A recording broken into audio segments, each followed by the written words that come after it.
హల్లెలూయా. Good evening మీ అందరికీ ప్రభు అయిన యేసుక్రీస్తు నామములో నా హృదయపూర్వక వందనాలు తెలియజేస్తున్నాను.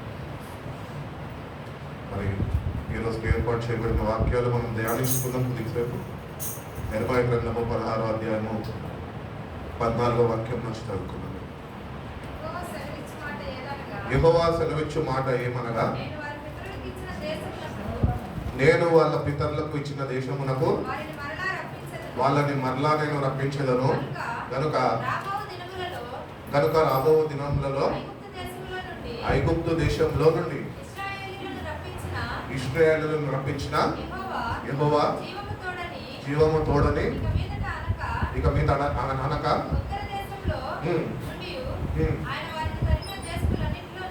అన్నిట్లో నుండి ఇశ్రాయేలును రప్పించిన యెహోవా జీవము తోడని జనులు ప్రమాణము చేయుదురు.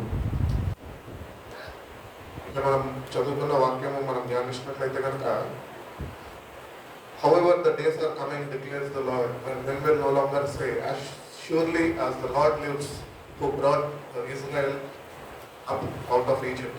కాబట్టి దేవుడు అంట తన ప్రజల్ని ఏర్పరచుకున్నాక ఎన్నుకున్నాక వాళ్ళు ఐగుప్తులో బానిసలు వలె ఉన్నారంట. వాళ్ళు దాసత్వంలో వాళ్ళు పట్టబడి ఉన్నారు. అట్టి రీతిగా నేడు సార్వత్రిక సంఘంలో మనం చూసినట్లయితే మనము సంఘంలో చేర్చబడ్డాము, కానీ మన జీవితాల్లో చాలా బంధకాల్లో మనము పట్టబడి ఉన్నాము.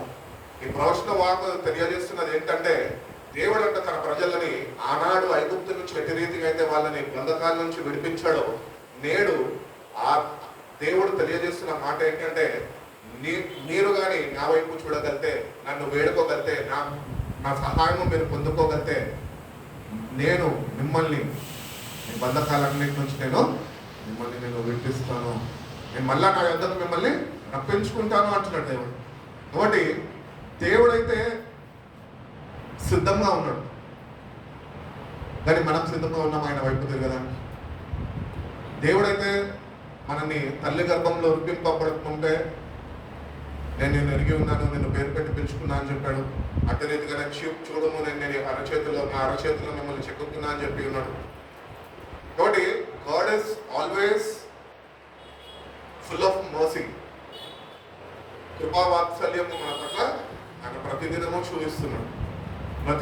చూపిస్తుండగా మనము దాన్ని గుర్తించక మనము కానీ ఆయన వైపు తిరగకపోతే మనం ఎన్నడికి దేవుడు అనుగ్రహిస్తున్న సహాయాన్ని మనము పొందుకోలేము. దేవుని దగ్గరకు వచ్చిన మనము ఈరోజు వ్యక్తిగతంగా మనము పరిశీలన చేసుకుంటే కనుక, వ్యక్తిగతంగా నిజంగా మనము దేవుని వైపు తిరిగే ప్రజలుగా ఉంటున్నామా?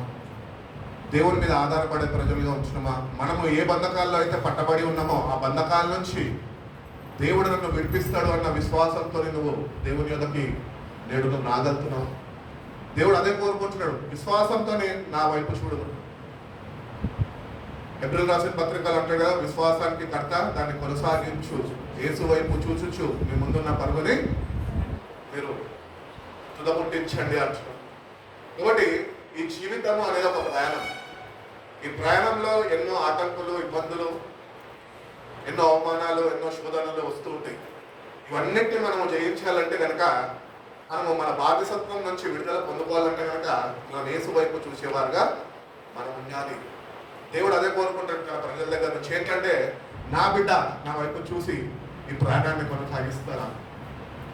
చాలా మంది మన క్రైస్తవ జీవితాల్లో మనం చూసినట్లయితే కనుక భయంకరమైన పాపిష్టి బంధకాల్లో పట్టబడిపోయి ఉంటాం. మనం అనుకుంటూ ఉంటాం మన జీవితాల్లో ఇంకా ఎప్పటికీ నాకు విడుదల రాదు అని. కానీ అక్కడ నువ్వు దేవుని యొద్దకు వచ్చి నీ విశ్వాసాన్ని నువ్వు ప్రదర్శించగలితే, నువ్వు విశ్వాసంతో నీ దేవుణ్ణి వేడుకోగలితే, నీ విశ్వాసంతో ప్రభు వైపు నువ్వు చూడగలితే కనుక ప్రభు తెలియజేస్తున్నాడు ఏంటంటే, ఐఎమ్ దేర్ ఫర్ యూ. ఆనాడు ఇశ్రాయేల్ ప్రజలను ఎట్టి రీతిగా అయితే భయంకరమైన బానిసత్వపు కాడి నుంచి నేను విడిపించాను, నువ్వు ఈరోజు విశ్వాసంతో నా వైపు చూడగలితే కనుక నేను నిన్ను విడిపించబోతున్నాను అని దేవుడు తెలియజేస్తున్నాడు. కాబట్టి వ్యక్తిగతంగా ప్రతి ఒక్క జీవితంలో ఏదో ఒక బంధకం, అప్పులని, క్రెడిట్ కార్డ్ బిల్లులని, లేకపోతే జాబులని, అపవిత్రతని, ఏదో ఒక బంధకంలో మానవుడు పట్టి పీడింపబడుతున్నాడు, దేవుడిని చేరుకోలేకపోతున్నాడు. అందుకనే ఇటువంటి భయంకరమైన బానిసత్వం దీనిలో మన బాధలో ఉంటున్నప్పుడు మనము ఈ బాధలో మన బ్రతుకులు ఉంది అని మనము నిస్పృహ చెందదు, నిరాశ చెందద్దు. కానీ ఈ బాధలలో మనము ప్రభు వైపు విశ్వాసాన్ని ప్రదర్శించేవారుగా మనం ఉండాలి. దేవుని వైపు మనము చూడగలితే, దేవుని సహాయాన్ని మనం కోరుకోగలితే, దేవుడు అంటున్నాడు నువ్వు వ్యక్తి బంధకంలో ఉన్నప్పటికీ కూడా అది తాగుడవచ్చు, త్రాగుడవచ్చు, లేకపోతే వ్యభిచారం కావచ్చు, లేకపోతే ఏదన్నా కావచ్చు, దాని నుంచి నీకు నేను విడుదల కలుగజేస్తాను. కాబట్టి మన జీవితాల్లో మన బంధకాలు ఏంటో మనకు తెలుసు. పక్కనోనికి తెలియకపోవచ్చు మనం ఏ బంధకాల్లో పట్టబడి ఉన్నాం, కానీ ప్రభుకి సర్వము తెలిసై ఉన్నవి. కాబట్టి ఆ బంధకాల నుంచి మనకు విడుదల కావాలి అంటే కనుక దేవుడు తెలియజేస్తున్న రీతిగా ఆయన వైపు మనం చూడాలి. ఆయన జీవించే దేవుడే ఉన్నాడు, జీవాధిపతి అయి ఉన్నాడు. మరణములో ఉంటున్న వారిని కూడా ఆయన లేవనెత్తి ఆయన జీవింపజేసే దేవుడై ఉంటున్నాడు. ఇంత గొప్ప దేవుడిని మనము కలిగి ఉంటున్నాం కనుక మనము ధన్యులము. ఆ దేవుడిలో ఆయనను కలిగి ఉన్నామని మనము ధన్యులము అని అనుకుంటున్నాం, కానీ ఆ ధన్యకరమైన జీవితము జీవించలేని వారిగా మనం ఉంటున్నాం. ఎందుకంటే ఇంకా ఆయన సహాయము మనం పొందుకోక, ఆయన మీద మనం సంపూర్ణంగా ఆధారపడక, ఇంకా నీ బంధకాల నుంచి నువ్వే నిన్ను విడిపించుకోవాలనుకుంటావు, నువ్వు విడిపించుకోలేవు నీ బంధకాల నుంచి. ప్రభు నిన్ను విడిపిస్తేనే ఏ బంధకం నుంచి అయినా నీకు విడుదల అనుగ్రహింపబడుతుంది అని దేవుడి వాక్యము స్పష్టంగా తెలియజేస్తుంది. కాబట్టి ఆయన విడిపించే దేవుడు అయినాడు. వాగ్దానం చేసిన దేవుడు నమ్మదగిన వాడు. ఇది ఒక వాగ్దానం. ఆయన అంటున్నాడు నేను నిన్ను విడిపిస్తాను. ఈ విడుదల మనకు కావాలి అంటే మనం యథార్థతని కనపరచాలి ఆయన సన్నిధిలో. ప్రభా యథార్థ హృదయంతో నేను వస్తున్నానయ్యా, ఇంతవరకు చేసిన తప్పిదాలు ఏవైతే అన్నీ నేను ఒప్పుకుంటున్నా, నన్ను క్షమించి ఇంకా మీదటి నుంచి నేను ఈ బంధకాల్లో పట్టబడకుండా విడుదల పొందుకొని ఒక స్వతంత్రుడిగా నీలో నేను ఆనందింపజేసే కృపను నాకు అనుగ్రహించేయాలి, పరిశుధాత్మ శక్తిని నాకు అనుగ్రహించేయాలి. మన దేవుడిని అడగగలిగితే కనుక పరిశుధాత్మ దేవుడు తన వాక్యము ద్వారా, దేవుడి వాక్యము ద్వారా మనతో మాట్లాడుతుండగా పరిశుధాత్మ దేవుడు మన జీవితాల్లో ఏమంటారు కార్యాలను ప్రారంభిస్తాడు. విడుదల ఇమ్మీడియట్ గా రాదు, ఒక ప్రాసెస్ ఉంటుంది దానికి. అర్థమవుతుందా? ఒక వ్యక్తిని విడిపించాలంటే నేను ఒక ఫోన్ చేస్తే విడిపించాను. ఫర్ ఎగ్జాంపుల్ ప్రశాంత్ని పోలీస్ స్టేషన్లో పట్టుకొని కేసు మీద బుక్ చేసారు అనుకో, ఇక్కడ ఎస్ఆర్ నగర్ చర్చ్ మాస్టర్ నుండి నేను ప్రశాంత్ని విడిపించాను మా అబ్బాయి అంటే విడిపిస్తారా? విడిపించారు. నేనేం చేయాలో పోయి ప్రశాంత్ కొరకు ప్రయాసపడాలి.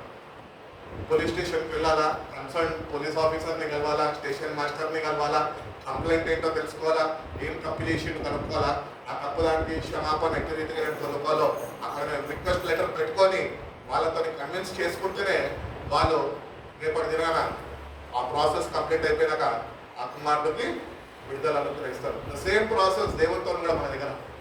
మనుషులకే ఇంత ప్రాసెస్ ఉందంటే దేవుని దగ్గర ఎంత పెద్ద ప్రాసెస్ ఉంటుంది. కాబట్టి every file and every petition you place in front of God, it takes time. ఈ టైంలో మనం ఏం చేయాలి అంటే విశ్వాసాన్ని ప్రదర్శించాలి. హల్లెలూయా, ఆ ప్రభు నన్ను విడిపిస్తాడు. అదే ప్రశాంత్ పోలీస్ స్టేషన్లో నేను పట్టబడిపోయినా అని చెప్పి లోపలి కూర్చోపోతే సరిపోదు, కానీ ప్రశాంత్ ఒక నిరీక్షణ కలిగి ఉన్నాడు. ఏంటంటే ఫిలిప్పన్ వస్తాడు, నా గురించి నా పక్షాన బాధిస్తాడు, నన్ను ఇంటికి తీసుకొని వెళ్తాడు. అదే రీతిగానే దేవుడు కూడా. కాబట్టి ఆ మీన్ టైంలో తప్పుడు ఏం చేయాలంటే పోలీస్ స్టేషన్లో చూసి నా బ్రతికింతే అని కృంగిపోవద్దు, కానీ ఒక విశ్వాసాన్ని ప్రదర్శించాలి. ఏంటంటే నా కొరకు ఒక వ్యక్తి రాబోతున్నాడు, ఆ వ్యక్తి నన్ను విడిపించి బయటకి నన్ను తీసుకొని వెళ్తాడు. కాబట్టి అదే రీతిగానే మన జీవితాల్లో కూడా దేవుడు మనని విడిపించాలంటే మనం పరీక్షిస్తూ ఉంటాం.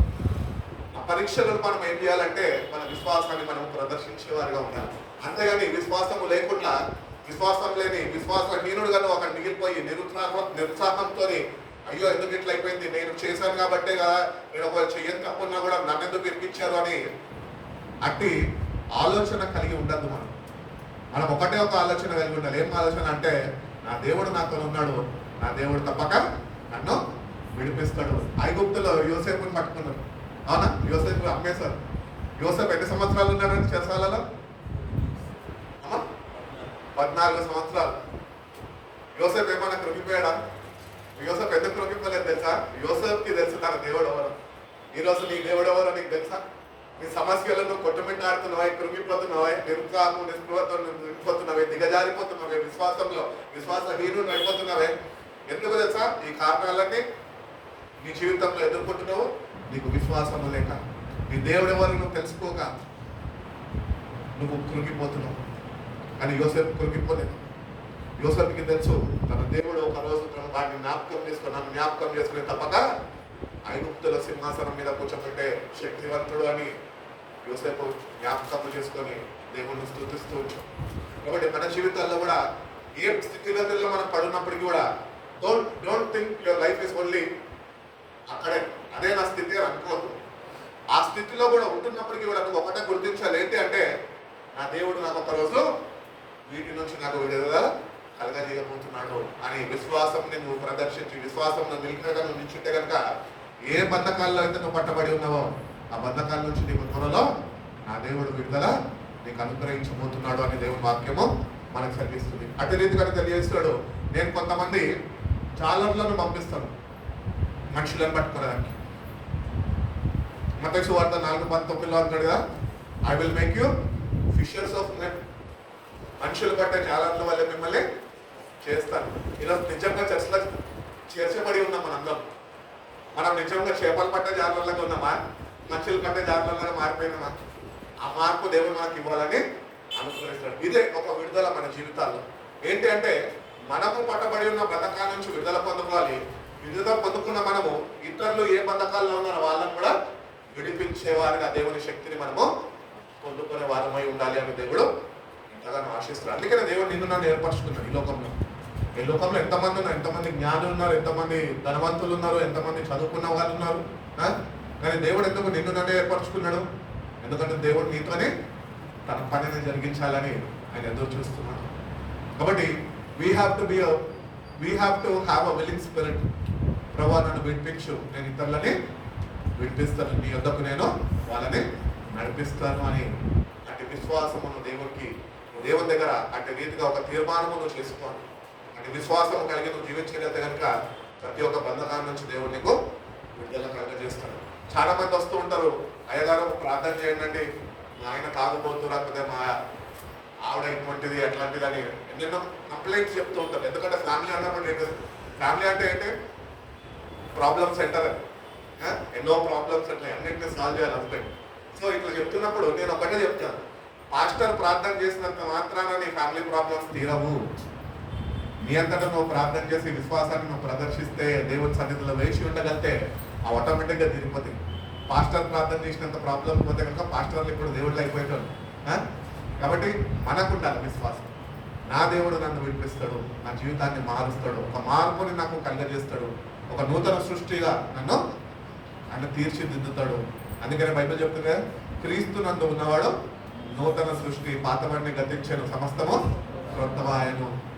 So everything will be made new. Everything అంటే ఏంటి? నీ ఆలోచన విధానం, నీ తలంపులు, నీ చూపులు, నీ నడక, నీ ప్రవర్తన, నీ మాట, ఇవన్నిటినీ ఆయన మార్చడానికి ఇష్టపడుతున్నాడు. అది మార్చడానికి ఆయన ఇష్టపడుతుండగా మనము మారడానికి ఇష్టపడాలి. దేవుడు ఆయన గృహాన్ని సిద్ధపరుస్తున్నాడు.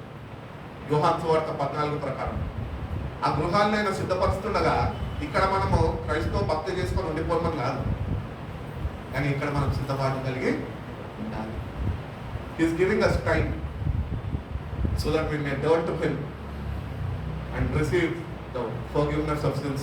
ఏవైతే పాపాలు చేసి ఉన్నామో వాటి యొక్క పాప క్షమాపణ మనం ఆయన యొద్ద నుంచి మనము పొందుకునే వారమై ఉండాలి అని దేవుడు ఎంతగానో ఆశిస్తున్నాడు. దేవుడు తన ప్రజలు బంధకాల్లో ఉండడము, బాధ కలిగి ఉండడము, కన్నీళ్ళమయమైపోయి ఉండడము ఆయనకి ఇష్టం లేదు. దేవుడు నీ కొరకు నా కొరకు కల్వరి శిల్పలో మన పాపాలన్నింటినీ తన మీద మోసుకొని ఆయన ప్రాణాన్ని దారిపోసి సర్వంని ఆయన విడిచిపెట్టి ఆయన దరిద్రుడు ఆయను అని బైబిల్ చెప్తుంది. సో ఈ దారిద్రతలో మనం ఉండకూడదని మనని ధనవంతులుగా మార్చడానికి వచ్చిన దేవుడు మన దేవుడు. ఈరోజు లోకంలో నీకు ఎంత ఉంటే, నీ పలుకుబడి బట్టి, నీ బ్యాంక్ అకౌంట్స్ బట్టి నువ్వు అనుకుంటుండొచ్చు, నా దగ్గర అయితే 20 కోట్లు ఉంది బ్యాంక్లో అనుకుంటుండొచ్చు. నువ్వు ధనవంతుడువా? దేవుడు లేని వ్యక్తివి నువ్వు. అజ్ఞానంలో ఉంచినావు, ధనం మీద నీ మనసు నిలిపి ఉంటావు. కానీ ధనవంతులు ఎవరు తెలుసా? బైబిల్ ప్రకారము దేవుణ్ణి కలిగి ఉన్నవారు ధనవంతులు. హల్లెలూయా. మన దగ్గర 1 రూపాయి ఉన్నా 1 రూపాయి లేకపోయినా పర్వాలేదు, కానీ దేవుణ్ణి కలిగి లేకపోతే మనము దారిద్రపు శాపపు స్థితిలో మనము మిగిలిపోతాము. కాబట్టి ఈ లోకంలో ఉంటున్నవి అవి మనకు అక్కడికి రావు. మనకు అక్కడికి వచ్చేది ఒకటి ఏంటి అంటే, నిన్ను నన్ను ప్రేమించిన తన ప్రియ కుమారుడిని నీ కొరకు నా కొరకు పంపించిన దేవుణ్ణి మనం కలిగి ఉండాలి. ఎటువంటి పరిస్థితులు కూడా మనం నడిపింపబడుతున్నప్పటికీ జస్ట్ రిమెంబర్, నీ కొరకే యేసయ్య భూమిపైకి దిగి వచ్చాడు. నిన్ను విడిపించడానికి, నిన్ను రక్షించుకునేదానికి, ఆయన రాజ్యంలో నిన్ను చేర్చుకునేదానికి మాత్రమే ఆయన వచ్చాడు. ఈ లోకంలో నువ్వు ధనం సంపాదించాలా, లేకపోతే ఒక గొప్ప పేరు ప్రఖ్యాతలు సంపాదించాలా, లేకపోతే ఒక గొప్ప ఉన్నత స్థాయిలో నువ్వు ఉండాలి అని దేవుడు ఎప్పుడు కోరుకోలేదు. దేవుడు ఒకటొకటి కోరుకున్నాడు. నీ వృత్తి కొద్ది నువ్వు ఒక స్థాయిలో నేను ఉంచగలుగుతాను, కానీ అది నీకు ఇంపార్టెంట్ కాదు. కానీ నన్ను నువ్వు మొదటిగా నీ జీవితంలో కలిగి ఉండు. మనం ఎప్పుడైతే దేవుడిని మొదటిగా కలిగి ఉంటామో మనం అన్ని బంధకాల నుంచి దేవుడు మనని విడిపిస్తాం. కాబట్టి దేవుని దగ్గరకు వచ్చిన మనము గుర్తిస్తాం ఏంటంటే, ఆయన కొంతమందిని ఏర్పరచుకున్నాడు. ఎందుకు ఏర్పరచుకున్నాడు అంటే, సేవకులు కానీ లేకపోతే సువార్థికులు కానీ వీళ్ళందరినీ దేవుడు ఎందుకు ఏర్పరచుకున్నాడంటే, వీళ్ళందరినీ ఆయన ముందుగానే తన ప్రణాళిక చొప్పున ఆయన ఏర్పరచుకున్నాడు. దేనికంటే, బంధకాల్లో ఉన్న వారిని విడిపించడానికి. ఇంకొక మాట చెప్పాలంటే, ఒకవేళ దేవుడే ఏర్పాటు చేసుకున్నాడు కరెక్టే కొంతమందిని వీళ్ళందరినీ విడిపించడానికి, నా గొర్రెలను విడిపించడానికి, సంఘస్థులని లేకపోతే విశ్వాసులను విడిపించడానికి. ఇంకొక కోణంలో ఆలోచిస్తే, ఒకవేళ ఏర్పరచబడ్డ వారే బంధకంలో ఉంటే దానికి పరిష్కారం ఏంటి? అప్పుడు సంఘస్థుల బాధ్యత ఏంటి తెలుసా? సంఘస్థుల విడుదల కొరకు ప్రార్థించాలా. అందుకనే చెప్తా ఉంటారు, ప్రే ఫర్ యువర్ పాస్టర్. మీ పాస్టర్ మీ ముందు, సంఘం ముందు, అందరి ముందు నవ్వుతూనే ఉంటాడు, కానీ ఎన్ని కష్టాలు పడుతూ ఉంటాడో మీకు తెలియదు. మీ కష్టాలు వింటాడు, ఆయన కష్టాలు వింటాడే ఏమాత్రం పంచుకోడు. ఎందుకంటే ఆయనకి మనకి ఉంటున్న సావాసం అటువంటిది. అంత మాత్రమే కాక ఆ సేవకుడికి దేవుడికి ఉంటున్న సావాసం అటువంటిది. దేవుని దగ్గర వెళ్ళబోసుకుంటాడు మొత్తం. దేవా ఈ పరిస్థితుల్లో ఉన్నా నన్ను జ్ఞాపకం చేసుకో, నన్ను ఏర్పరచుకుందాం, నన్ను విడిపించుకున్నాం, నేనే బంధకాల్లో ఉన్నాయి, బంధకాల నుంచి నన్ను విడిపించయ్యా అని వేడుకున్నప్పుడు, సంఘము ఆసక్తితో ప్రార్థన చేసినప్పుడు సంఖ్యలు విడిపోయినట్లు ప్రతి ఒక్క సంఖ్యలు విడగొట్టాను అని దేవుడు తెలియజేస్తుంది. ఇప్పుడు దేవుడి సంగతికి వస్తే మనము ఇంకా ఏ బంధకాల్లో అయితే మనం కూర్చున్నామో ఆ బంధకాలన్నిటి నుంచి విడుదల కొరకు ప్రభువుని అన్నాం. ప్రభువు మనం ఏమడుగుతున్నాం ఈరోజు? నాకు ఇది చెయ్యా, నాకు అది చెయ్యా, నన్ను ఆశీర్వదించయ్యా, నా అప్పులు తీర్చయ్యా అని మనం దేవుణ్ణి అడుగుతూ ఉన్నాం, అవునా? కానీ దేవుణ్ణి అవ్వాలి కాదు, దేవుణ్ణి ఆత్మీయ ఎదుగుదల కొరకు దేవుణ్ణి అడగాలి. మనం దేవుళ్ళు ఎదగాలి. మందిరానికి వెళ్ళి మందిరానికి అంటకట్టే సరిపోదు, అంటకట్టబడిపోతే సరిపోదు. మందిరానికి వెళ్తున్న మనని మనం ఒకసారి ఎగ్జామిన్ చేసుకోవాలి. ఏంటి అంటే, ఇంతకాలం నుంచి బాప్తిజం పొందుకుని 25 సంవత్సరాలు అవుతుంది. 25 సంవత్సరాల నుంచి నేను నామకార్థ క్రైస్తవుడిగానే ఉండిపోతున్నానే, నేను క్రీస్తులో ఎదగలేని వాడిగా నేను జీవిస్తున్నానే, ఎందుకు నాకు ఈ జీవితము అని అనుకోవద్దు. కానీ దేవుని యొద్దకు వస్తున్న మనము నేటికన్నా గ్రహింపు కలిగి, ప్రభువా నీలో ఎదిగే కృపను నాకు తెచ్చి, నేను తెలుసుకొని నువ్వు అనుగ్రహిస్తున్న విడుదలను నేను పొందుకొనే కృపను నాకు అనుగ్రహించయ్యా అని మనం దేవుడిని వేడుకుంటే కనుక దేవుడు తప్పక సహాయము చేస్తామంటాడు. యెర్మయా గ్రంథం 3వ అధ్యాయము 18వ వాక్యం ఒక మాట ఉంటుంది చూడండి.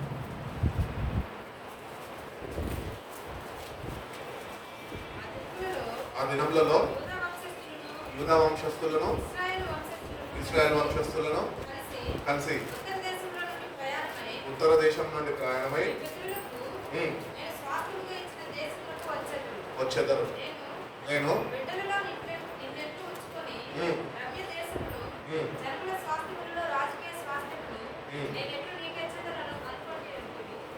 Shalom. In those days, the house of Judah will join the house of Israel, and together they will come from the northern land to the land I gave to your forefathers as an inheritance. దేవుడు మనకు ఒక స్వాస్థ్యాన్ని ఇచ్చాడు. మన స్వాస్థ్యం ఏంటి అంటే ఈరోజు పరలోక రాజ్యం. మనం ఈ యాత్రని ముగించుకున్నాక మనకంటూ ఒక గమ్యస్థానం ఉన్నది. మనిషికి చావు ఉన్నది, కానీ ఆ మనిషికి ఉన్న ఆత్మకి చావు లేదు. దానికంటూ ఒక గమ్యస్థానం ఉన్నది. పితరులకు ఇచ్చిన స్వాస్థ్యము నేను మీకు ఇస్తా అంటున్నాడు దేవుడు. మన పితరులు ఎవరండి? అబ్రహాము, ఇసాకు, యాకోబులు దేవుడు అని పిలుస్తున్నాడు. వీళ్ళ ముగ్గురికి దేవుడు తన స్వాస్థ్యాన్ని ఇచ్చి ఉన్నాడు. కాబట్టి ఆయన స్వాస్థ్యాన్ని మనకి ఇచ్చినప్పుడు, వాళ్ళకి ఇచ్చినప్పుడు అదే దేవుడు నీకు నాకు తెలియజేస్తాడు ఏంటంటే the same inheritance of my Kingdom, నా రాజ్యం నేను మీ కొరకు సిద్ధపరిచి ఉంచాను. కాబట్టి ఈ యాత్రలో కొద్ది కాలము మనం ప్రయాణం చేస్తున్నప్పుడు మనము ఒక ఏమంటారు డిసైడ్ చేసేసుకోవాలి. ఏంటంటే మరణం ఎప్పుడు వస్తుందో నాకు తెలియదు. అవునా? నువ్వు ఎప్పుడు మరణిస్తావు నువ్వు చెప్పగలుగుతావా? నీ బర్త్ డేట్ అయితే చెప్పగలుగుతావు, నీ డెత్ డేట్ చెప్పగలుగుతావా? చెప్పలేదు. కాబట్టి ఒక రోజు తప్పక మరణిస్తాం. కానీ బైబిల్ ఏం చెప్తుంది తెలుసా? దేవుడు అంటే తన భక్తులకు వాళ్ళ మరణం ఎప్పుడో ఆయన తెలియపరుస్తున్నట్ట. అంత గొప్ప దేవుడు మనం. కాబట్టి మనం ఈరోజు విశ్వాసంగా ఉండదు, కానీ దేవుడికి భక్తులుగా మనం మారిపోవాలి. అందుకని అంటూ ఉంటాడు కదా, కీర్తనకారుడైన మోషే అంటాడుగా, నా బ్రతుకు దినంలో లెక్కింప నేర్పు, దేవా ఈ భూమిని విడిచి గడిగా నాకు చూపుము. కాబట్టి we have to be always prepared.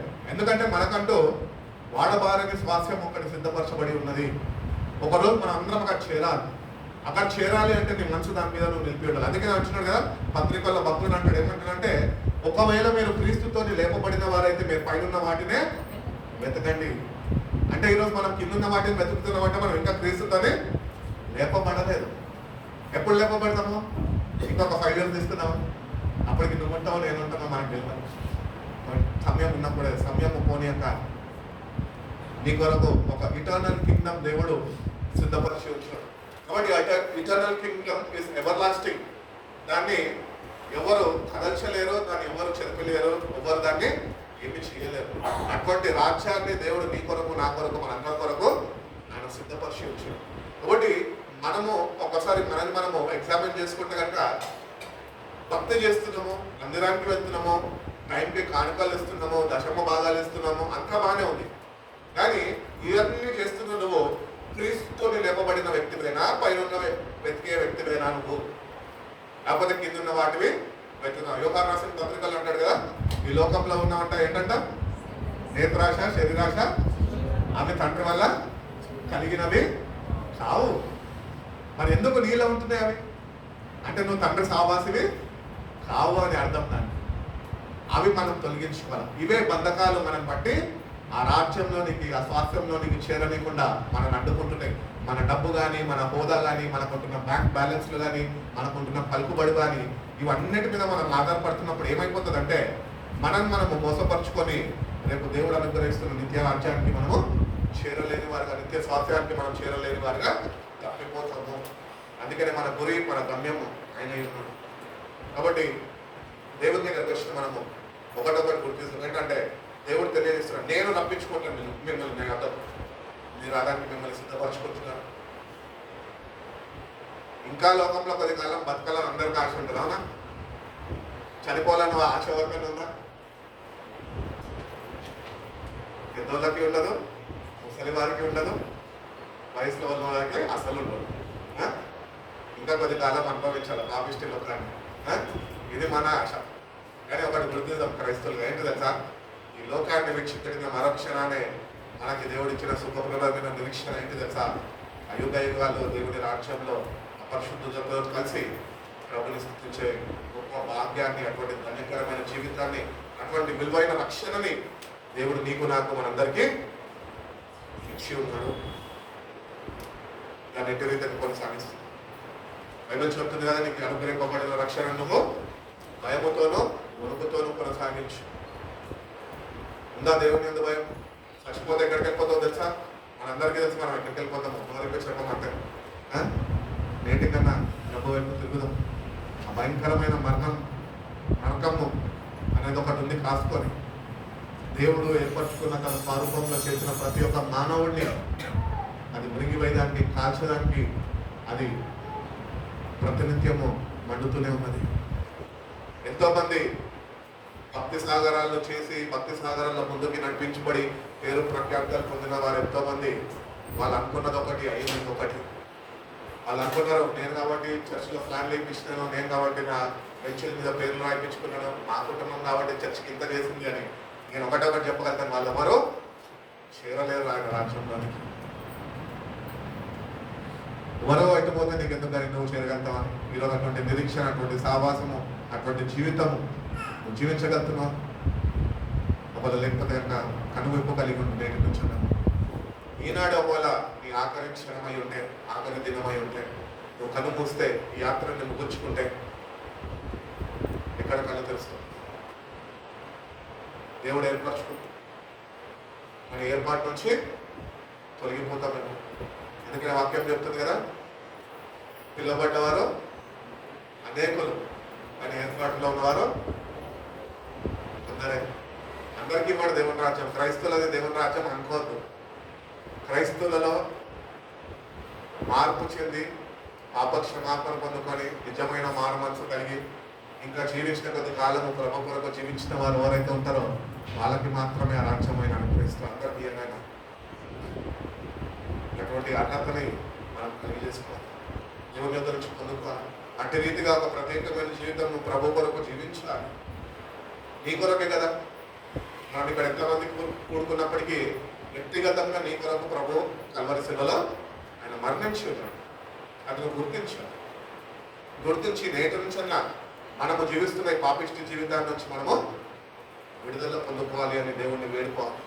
ప్రభు నన్ను విడిపించు, నువ్వు అనుగ్రహిస్తున్న రక్షణలో నేను నిలకడగా ముందుకు కొనసాగించుకొని కృపను నాకు అనుగ్రహించినటువంటి శక్తిని, అటువంటి వాక్యాన్ని, అటువంటి ఆత్మ నడిపింపును నాకు అనుగ్రహించి ప్రభు అని దేవుని అడిగితే కనుక దేవుడు తప్పక సహాయము చేస్తాను అని దేవుడు తెలియజేస్తున్నాడు. అదేవిధంగా మనం చూసుకుంటే ఆమోస్ గ్రంథం 4వ అధ్యాయం 2వ వాక్యంలో ఒక మాట ఉంటుంది చూడండి.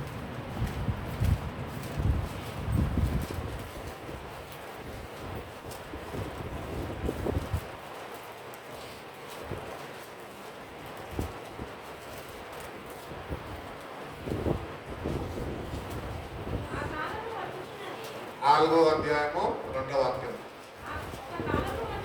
ఒక కాలము వచ్చుచున్నది, అప్పుడు శత్రువులు మిమ్మల్ని కొంగుల చేతులు పట్టుకొని లాగుదు.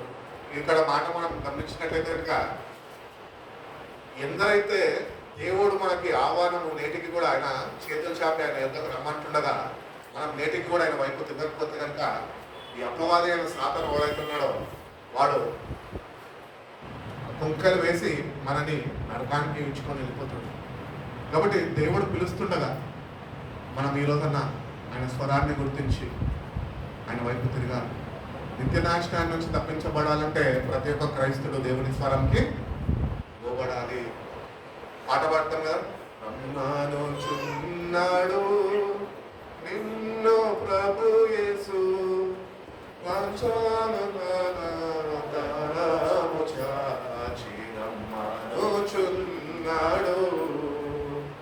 కాబట్టి దేవుడు పిలుస్తున్నాడు ప్రతి దినము. అందుకని అంటున్నాడు కదా, యెషయా గ్రంథకర్త ద్వారా అంటున్నాడు కదా, తిరుగుబాటు చేయి వాళ్ళ ప్రజల వైపు దినమేళ నా చేతులు నేను శాసించాను. ఎందుకు మీరు అపవాదికి తావిచ్చుకొని నిత్య నాశనానికి మీరు వెళ్ళిపోతున్నారు? వాడు ఎక్కడ ఎవరిని మెరుగుతామా అని తిరుగుతున్నాడు బైబిల్ చెప్తున్నది. పత్రికలు అంటాడు కదా, గర్జించు సింహము వలె ఎవరిని మెరుగుతామా అని వాడు బ్రతుకులాడుచున్నాడు. కాబట్టి దేవుడు మనం కాపాడుతున్న దేవుడు ఈరోజు మనకి మరొకసారి జ్ఞాపకం చేస్తున్నాడు. ఏంటంటే నా వైపు తిరగండి, నేను ఇస్తున్న రక్షణను మీరు కలిగి జీవించండి, దాన్ని కొనసాగించండి, నేను మీకు శక్తిని ఇస్తాను. భక్తుడైన పౌలు కూడా అంటాడు కదా, నేను మంచి పోరాటం పోరాడదు, నా విశ్వాసాన్ని నేను కాపాడుతున్నాను, నా పనులు నేను దృఢపట్టించాను. కాబట్టి విశ్వాసాన్ని మనం కాపాడుకోవడం నేర్చుకోవాలి. విశ్వాసం ఎప్పుడు కాపాడబడుతుంది అంటే మనం ఎప్పుడైతే దేవునితో అన్యోన్య సావాసంలో ఉంటామో, వాక్యంతో సావాసంలో నిలిచి ఉంటామో, ప్రార్థనలో పరిశుద్ధాత్మతో మనం సావాసంలో నిలిచి ఉంటామో, అప్పుడు మాత్రమే నీ విశ్వాసము కాపాడబడుతుంది. వినుట వల్ల విశ్వాసం వస్తుంది. వింటున్నాం కానీ మనకు విశ్వాసం లేదే. పేరుకైతే విశ్వాసాలను నిలబడుతున్నాం కానీ దేవుడి దృష్టిలో మనము విశ్వాసం లేని వారుగా మనము జీవిస్తున్నాం. చర్చలో ఏమో నటిస్తున్నాం కానీ ఆయన దృష్టిలో మనము విశ్వాసం లేని వారుగా జీవిస్తున్నాం. విశ్వాసాన్ని ప్రదర్శించు దేవుని. నువ్వు కానీ నీ విశ్వాసము నువ్వు దేవునికి నువ్వు కనపరచగలిగితే కనుక అద్భుతాలు చూపిస్తాడు నీ జీవితంలో. దేవుడు అద్భుతాలు చూపిస్తాడు కాదు, నీ ద్వారా చేయిస్తాడు. అంటే విశ్వాసం మనకు కాదు. అదే బైబిల్ అంటాడుగా, నేను మళ్ళా తిరిగి వచ్చినప్పుడు ఈ భూమి మీద విశ్వాసాన్ని కనుగొంటానా. అంటే ఏమైపోయింది విశ్వాసం? విశ్వాస భ్రష్టులైపోయారు. పేరుకే విశ్వాసులు కానీ విశ్వాసం లేకుండా ప్రభుని స్తుతిస్తున్న వారుగా మారిపోయారు. ఈ మార్పు కాదు కావాల్సింది. ఆయన తిరిగి వచ్చినప్పుడు, ఆయన రెండో రాకడలో ఇప్పుడు రాబోతుండగా, మధ్యాకాశంలో ఆయన ప్రత్యక్షం కాబోతుండగా, గొప్ప విశ్వాసం, కొన్నంత విశ్వాసం నీకుందనుకో, ఫస్ట్ నువ్వే ప్రభుని కలుసుకుంటావు. ఎందుకంటే నువ్వు విశ్వాసంతో నిరీక్షణతోనే ఆయన రాక కొరకు ఎదురు చూసేవాడిగా నువ్వు ఉంటున్నావు. కాబట్టి how is your faith today? How are you growing in your faith everyday? ప్రతిదినము ఎదుగుతున్నాము. 82లో పుడితే ఇప్పుడు 2026 అంటే ఎదుగుదలనే వచ్చింది కదా, తగ్గిపోతుంది కదా. 80 నుంచి 81కి అయితే పోం కదా. అటు రీతిగానే మన జీవితాల్లో కూడా, ఆత్మీయతలో కూడా విశ్వాసం ఉంటే సరిపోదు, కానీ విశ్వాసంలో ఎదుగుదల కావాలి. ఎదగాలి, ప్రభువులో ఎదగాలి. Grow in the lord. అందుకనే అంటాడు కీర్తనకారుడు, దివారాత్రులు దాన్ని ధ్యానించుకోరు ధన్యుడు. వాడు ఏమంటున్నాడు? ఆకు వాడక. మన జీవితాలు కూడా పచ్చిగా మంచిగా ఉండాలి, క్షేమంగా ఉండాలి, మనం ఫలించాలి, ఇతరులకి ఆశీర్వాదకరంగా ఉండాలి అంటే మనం వాక్యం ఎదుట నిలకడగా ఉండాలి. వాక్యము కలిగి జీవించాలి. వాక్యమే మనకి మూలాధారం విశ్వాసానికి. ఈ వాక్యం లేకుండా విశ్వాసం లేదు. కాబట్టి వాక్యాన్ని చదువుదాం, వాక్యాన్ని ప్రేమిస్తాం, వాక్యంతోనే సరైన సావాసంలో నిలకడగా నిలిచి ఉంటే కనుక ఈ విశ్వాసం రోజు రోజుకి పెంపొందింపబడుతుంది అని తెలియజేస్తాడు. ఇంకొక మాట మనం చూసుకున్నట్లయితే హెబ్రీయులకు రాసిన పత్రిక 4వ అధ్యాయము 13వ వాక్యంలో అంటూ ఉంటాడు దేవుడు, బిడ్డనే నీకు ఈ జీవితం ఇచ్చినాడు, కానీ ఈ జీవితం నువ్వు ఎట్లా జీవిస్తున్నావో నాకు తెలియదు అనుకుంటున్నావు, ఇతరులకు తెలియదు అనుకుంటున్నావు, కానీ నేనైతే నీకు ఒక జ్ఞాపకం చేస్తున్నా. ఏంటంటే నువ్వు ప్రతి దినము ఎట్లా గడిపినావో అన్నింటికి నువ్వు లెక్క నాకు చెప్పాలి. ఒకసారి చదవండి వాక్యం.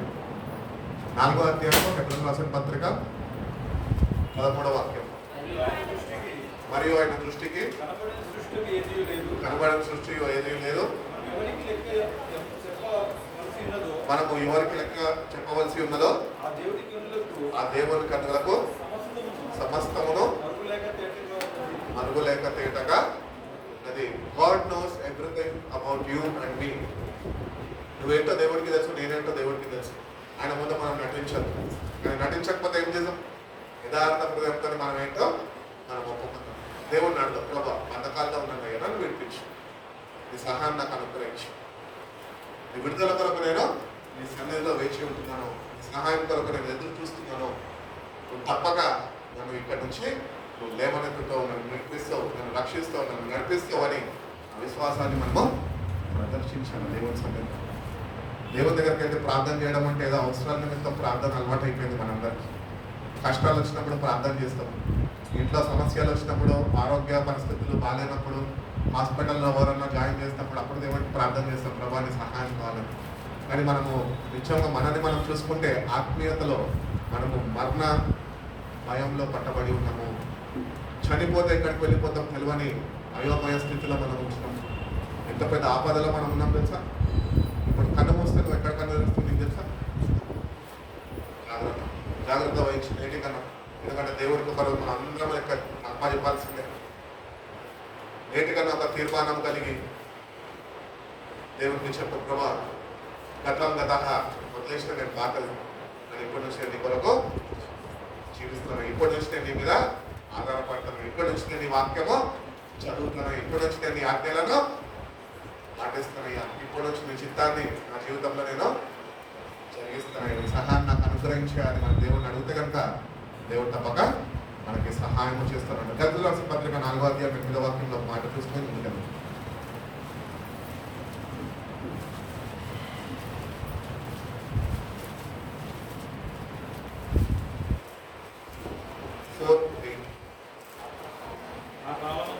ఆ కాలమంది అయితే మీరు దేవుణ్ణి ఎరగని వారై నిజంలోకి దేవుని కాని వారికి దాసులై ఉంటుంది. కానీ ఇప్పుడు మీరు దేవుణ్ణి ఎరిగిన వారును విశేషంగా దేవుని చేత వినబడిన వారై ఉన్నారు కనుక బలహీనమైనవి ప్రయోజనమైనవి మూలపాఠముల తట్టు మరలా తిరగనేలా మునపటి వలె మరలా వాటికి దాసులై ఉండగోరనేలా అని అంటున్నారు కదా. కాబట్టి ఆ టైంలో మనము ఒక పాపం స్థితిలో కట్టబడి ఉన్నప్పుడు మనము పాపానికి దాసులై ఉన్నాం. కానీ క్రీస్తుని సొంత రక్షకుడిగా అంగీకరించినాక ఆ దాసత్యం కాడి నుంచి దేవుడు మనందరికీ విడుదల కలుగజేసి ఉన్నాడు. ఈరోజు మళ్ళా దేవుడి వాక్యంతో ఆయన మళ్ళీ ఒకసారి జ్ఞాపకం చేస్తున్నాడు ఏంటంటే మళ్ళా తిరిగి ఎందుకు అక్కడికి వెళ్తున్నాం. అందుకని అంటాడు కదా, సామెతల్లో అంటాడా, కుక్క తన వాటి దగ్గరికి తిరిగి వెళ్ళినట్టు మనం కూడా మన జీవితాలు అంతే. కానీ కుక్కకున్న బ్యూటీ ఏంటి తెలుసా, ఏదైతే అది వామిట్ చేస్తుందో వామిట్ మళ్ళీ తినేస్తుంది. మన జీవితాలు కూడా అంతే, మనం వామిటింగ్ని తినము కానీ అదే పాపంని కంటిన్యూ చేస్తూ ఉంటాం. కుక్కకున్నది మనిషికున్నది డిఫరెన్స్ అదే. ఎందుకంటే నేను కుక్కల్ని ప్రేమిస్తూ ఉంటాను, కుక్కలతోనే కలిసి ఎక్కువ జీవిస్తూ ఉంటాను. అట్లనే మీతో కూడా మనుషులతో కూడా జీవిస్తూ ఉంటాను అనుకోండి. కానీ స్వభావం చూడండి, మనిషి యొక్క స్వభావం ఎట్లుందో. దేవుడిని ఎరగని ప్రజలప్పుడు దేవుడు మనని పోనీ పాపం అయ్యో అని చెప్పి క్షమించేశాడు. కానీ నేటికి కూడా రక్షణ పొందుకొని ఇంకా దేవుణ్ణి ఎరిగిన ప్రజలై ఉండి కూడా నేటికి కూడా ఈ లోకపు ఆకర్షణలకి మనం లోనైపోతూ మళ్ళా పాపపు జీవితానికి మనము అలవాటు పడిపోయి ఉన్నాము. కాబట్టి దాని నుంచి మనము విడిపింపబడాలి. అందుకని అంటున్నాడు విడుదల పొందుకోవాలి. విడిపించేవాడు నేను ఆనాడు ఇశ్రాయేలు ప్రజలను విడిపించాడు, యోసేపుని విడిపించాడు, సౌలుని విడిపించాడు. ఈరోజు నేను విడిపించలేడా? విడిపిస్తాడు. అటు విశ్వాసం, అటు పట్టుదల, అటు నిరీక్షణ, అటు జీవితము జీవించగలిగితే, ప్రభు మీద అనుకోగలిగితే కనుక తప్పక సహాయము చేస్తాను అని దేవుడు తెలియజేశాడు. ఎజికేల్ గ్రంథం 43వ అధ్యాయము 7వ వాక్యం చూసి మనం ముగించుకుంటాం. చూడండి మాట, ఎజికేల్ గ్రంథము. నరపుత్రుడా,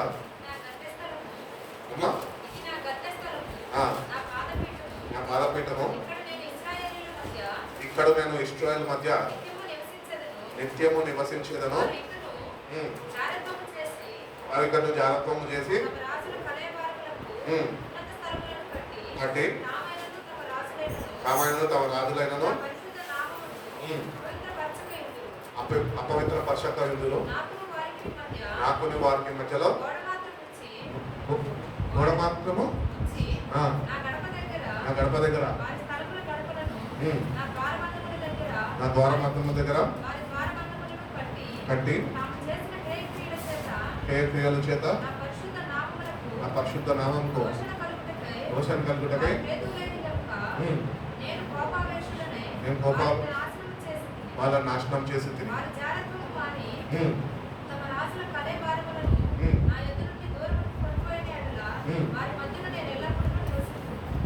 మన జీవితాల్లో మనం ఒకటి గుర్తించాలి. ఏంటి అంటే దేవునికి ప్రియమైనవి, ఇష్టమైనవి మన జీవితాల్లో మనము ఎన్నో కలిగి ఉంటున్నాం వ్యక్తిగతంగా, నువ్వైనా కానీ నేనైనా కానీ. సో ఇవన్నిటికీ మనము ఎప్పుడైతే వాటిని తొలగించుకొని మనం ఆయనకి చేరువైతామో, ఏ మహిమనైతే మనం కోల్పోయి ఉన్నామో అది మళ్ళీ దేవుని దగ్గర నుంచి మనం తిరిగి పొందుకునే కృపను దేవుడు అనుగ్రహిస్తాడు. అందుకని బైబిల్ చెప్తుంది కదా, భేదం ఏమీ లేదు, అందరూ పాపము చేసి దేవుడు అనుగ్రహిస్తున్న మహిమను పోగొట్టుకున్నాడు. మన తిరిగి ఎదుర్కోవాలి కదా. మనం తిరిగి ఈరోజు దేవుని వైపు చూడగలితేనే, తిరిగి మహిమని పొందుకోగలితేనే, ఆ మహిమతోనే మనం నింపబడగలితేనే, ఆ మహిమతోనే మనము వెలిగింపబడితేనే రేపు ఆ మహిమ కలిగిన రాజ్యంలోనికి మనము చేరగలుగుతాము. మనలో ఏమాత్రమో అపవిత్రత ఉందనుకో ఆ రాజ్యంలో ప్రవేశించడం. ప్రకటన గ్రంథంలో అంటూ ఉంటాడు ఏంటంటే అపవిత్రమైనది ఏదియో అందులోనికి ప్రవేశించలేదు. కాబట్టి మనము శుభ్రపరచుకోవాలి. దేవుని వాక్యము చేత ప్రార్థన జీవితంని కట్టుకొని పరిశుద్ధాత్మ చేత నింపబడి ఆ మహిమని పోగొట్టుకున్న మహిమని మళ్ళీ తిరిగి పొందుకొని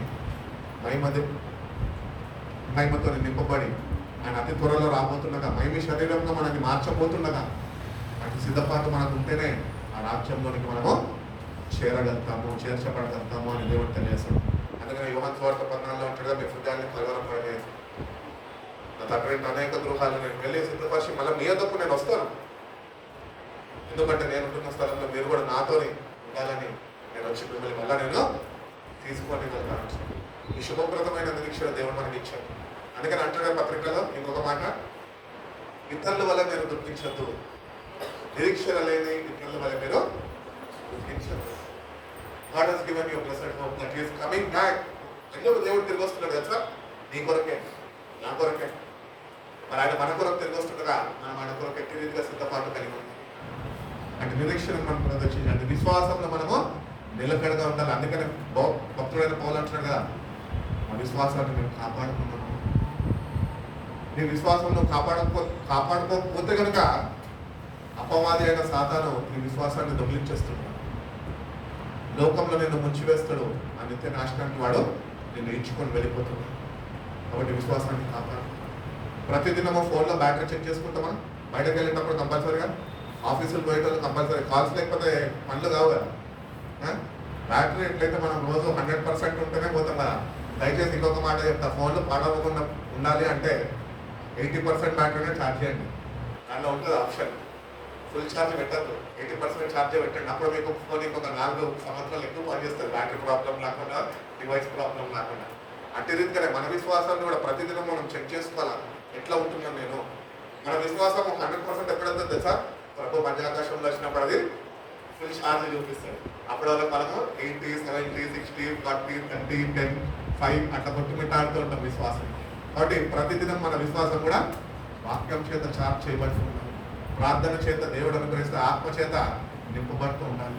అట్టి రీతిగా మన విశ్వాసాన్ని మనం కాపాడుకొని ప్రభు త్వరలో రాబోతుండగా, లోకం శాశ్వతం కాదు, లోకంలో ఉన్నవారు శాశ్వతం కాదు, లోకంలో ఉన్నవేయో శాశ్వతం కాదు. కానీ నిన్ను నన్ను శాశ్వత ప్రేమతో ప్రేమించిన దేవుడై ఉన్నాడు. ఆ దేవుడై మళ్ళీ మనకు తిరిగి రాబోతున్నాడు. తగిన సిద్ధపాటు కలిగిన వారిని దేవుడు అవకాశం మనకి కలగజేస్తుండగా, మరొక ఛాన్స్ మనకి ఇస్తుండగా, లెట్ us యూటిలైజ్.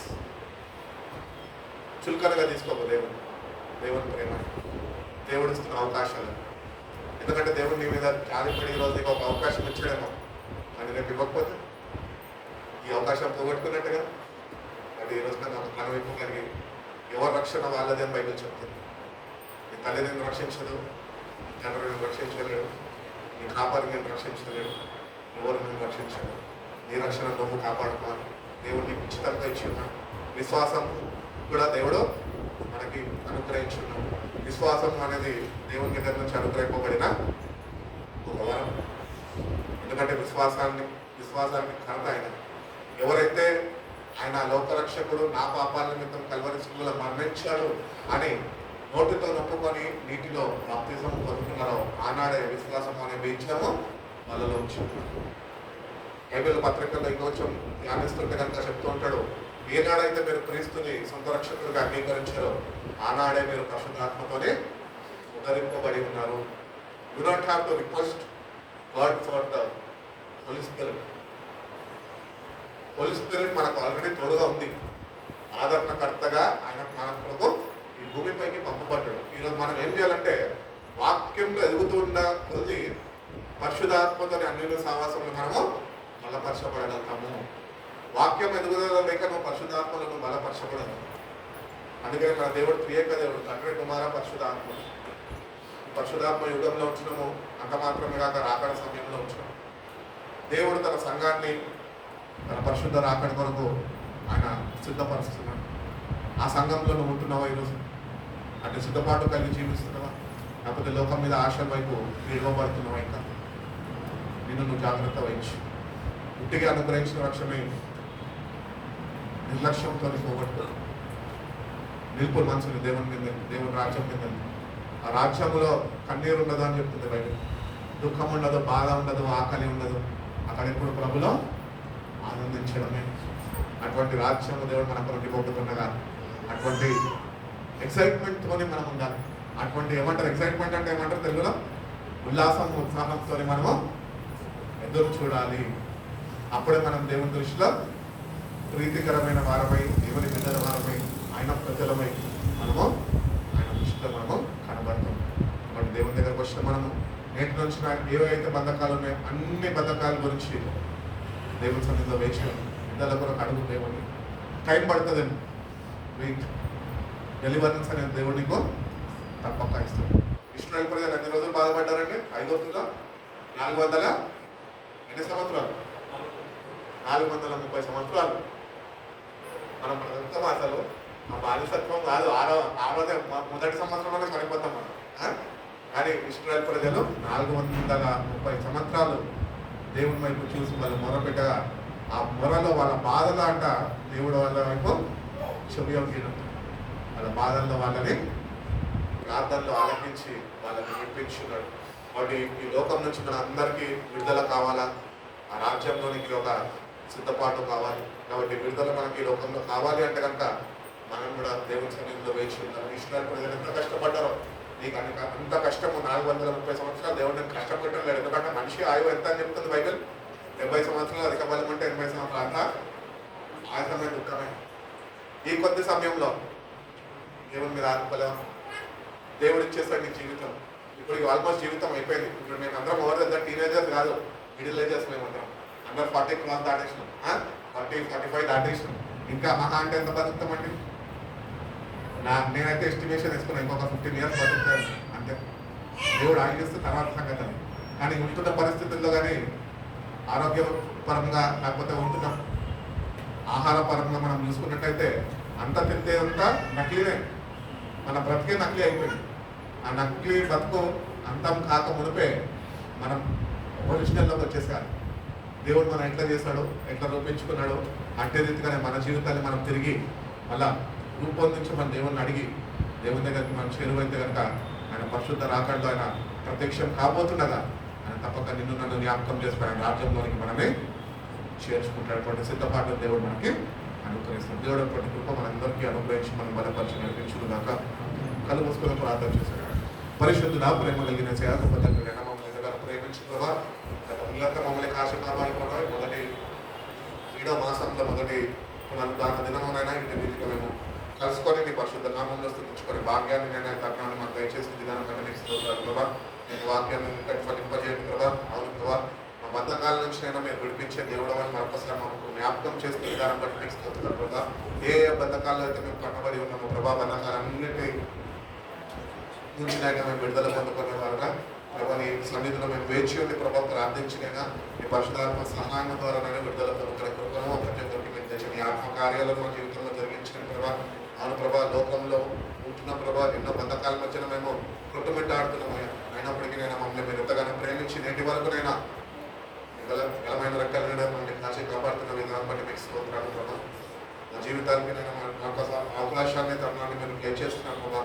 అన్నిటి నుంచి మీరు విడుదల పొందుకొని నా వైపు మీరు తిరగండి. నేటికన్నా నీ వైపు తిరిగి ప్రభావ సంపూర్ణంగా ప్రభావ నీ అందు విశ్వాసము కలిగి ప్రభావ మీరు అతి త్వరగా మా కొరకు రాబోతుండగా ప్రభావ మీ రాక కొరకు నేను ఎదురు చూసి కృపను ప్రతి ఒక్కరికి సిద్ధపాటని మేము దయచేయమని నేను వాక్యాన్ని నిర్లకి ఫలింపజేయండి. వచ్చిన ప్రతి ఒక్క బిడ్డను బట్టి నీకు వందనాలు. బిడ్డలు మీరు దీవించండి, ఆశ్రయించండి ప్రభావ. ఏ సమస్యలు, ఏ బాధల్లో, ఏ కష్టాలలో నేను సన్నిధికి వచ్చి ఉన్నాను ప్రభావ. సర్వం పెరిగిన దేవుడు కనుకైనా బిడ్డలకి కావాల్సిన సంపూర్ణమైన విడుదలకైనా మీరు బిడ్డలకు మీరు దయచేయండి ప్రభావ. మీరు బిడ్డల పక్షాన్ని నూతన కార్యాలు జరిగించండి. మీరు రాక కొరకునైనా తగిన సిద్ధపాటు ప్రతి ఒక్క బిడ్డకు మీరు అనుగ్రహించండి. మీరు మాకు తోడుగా రాగని బిడ్డలు బట్టి కూడా నీకు వందనాలు. బిడ్డలు ఎక్కడ ఏం చేస్తున్నప్పటికైనా మీరు బిడ్డలు జ్ఞాపకం చేసుకుని ప్రభావ మీరు తోడుగా ఉండినైనా ఆ బిడ్డలకు కూడా తగిన సిద్ధపాటు మీరు అనుగ్రహించండి. మీరు వాక్యాన్ని మీరు ఫలింపజేయండి ప్రభావ. అవును ప్రభావ, ఇచ్చిన జీవితంలో ప్రభావ నేను మహిమపరిచేవారుగా ప్రభావ మేము జీవించే కృపదేశం నీ కొరకు పరిశుద్ధమైన జీవితమునైనా మేము జీవించేవారుగా ప్రభావ నీ ఆత్మ సహాయం మాకు అనుగ్రహించండి. జీవవాక్యం చేత ప్రతిదినమునైనా మేము జీవిస్తూ ప్రభావ నింపబడుతూ ప్రభావ వాక్యం చేత సరిదిద్దబడుతూ ప్రభావ మా జీవితాన్ని నేను సంపూర్ణంగా నీకు సమర్పించుకునే కృపను ప్రతి ఒక్కరికి దయచేసి నేను మా జీవితం ద్వారా మీరే ఘనతమైన ప్రభావాలు పొందుకుంటున్నామని ప్రతి ఒక్క బిడ్డనైనా మీ చేతులు తప్పని సుదృష్టి యొక్క కంటి నుంచి ప్రతి ఒక్క బిడ్డను మీరు తప్పించినాయి. పరిశుధాత్మతో బలపరిచి క్రీస్తు అనే మన మీద స్థిరపరిచినాయి. పరిశుద్ధ రాకడ కొరకు నేను తగిన సిద్ధపాటు కలిగిన వారమై నీ రాక కొరకు ఎదురు చూసే కృపను ప్రతి ఒక్కరికి మీరు దయచేస్తున్నామని ఏసే పరిశుద్ధ నామంలో ఈ ప్రార్థన అడిగి బయటకు వచ్చిన